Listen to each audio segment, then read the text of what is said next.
Have you ever wondered if the answers to your restless thoughts and sleepless nights were written thousands of years ago in the verses of an ancient text?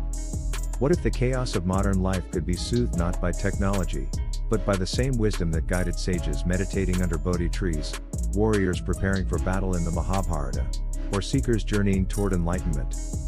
The question is daring: can ancient yoga philosophy truly reshape the way we live and think today? The premise might sound romantic, but it is profoundly practical. At its core, yoga is not only a set of physical postures but a complete philosophy of life. When the Bhagavad Gita speaks of balance, discipline, and devotion, it is not addressing monks alone but the struggles of every human being. Imagine Arjuna, paralyzed by doubt on the battlefield. His questions mirror ours. How do we face uncertainty? How do we act without fear? How do we find peace amid noise? Yoga philosophy answers with clarity. Its foundation rests on the yamas and niyamas, ethical guidelines that are as relevant today as they were centuries ago. Non-violence is not only about physical harm but about silencing the harsh inner critic that steals our confidence. Truthfulness is not only about words but about living authentically in a world that rewards masks. Contentment is not resignation but a radical choice to embrace what you have rather than endlessly chase what you don't. Translated into modern life, these principles shift our mindset. Instead of obsessing over comparison on social media, we practice aparigraya non-attachment to free ourselves from envy.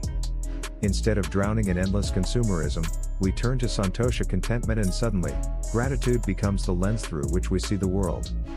Yoga transforms from a philosophy to a toolkit for the modern soul. Consider how the practice of pranayama, the control of breath, redefines stress management. Science now confirms what yogis knew: breath alters mood, calms the nervous system, and even reshapes brain chemistry. Or think of meditation, once the practice of hermits, now the secret weapon of CEOs and athletes alike. Novak Djokovic, for instance, credits yoga and meditation for his focus on the court, proof that philosophy becomes power when lived in action. But the true genius of yoga lies not only in rituals but in its invitation to see life differently. It whispers that you are not your fleeting emotions, not your failures, not even your successes. You are consciousness, vast and unshaken, like the ocean beneath the waves. In a culture obsessed with productivity and external validation, this realization is revolutionary. To bring this wisdom into your life does not demand retreating to a Himalayan cave. Begin with small practices. A moment of silence before rushing into the day, a breath of awareness when stress rises, a daily reflection on gratitude. Over time, these simple habits weave ancient wisdom into the fabric of your modern life. So, the question lingers: what would your life look like if you dared to let ancient yoga philosophy rewrite your modern mindset?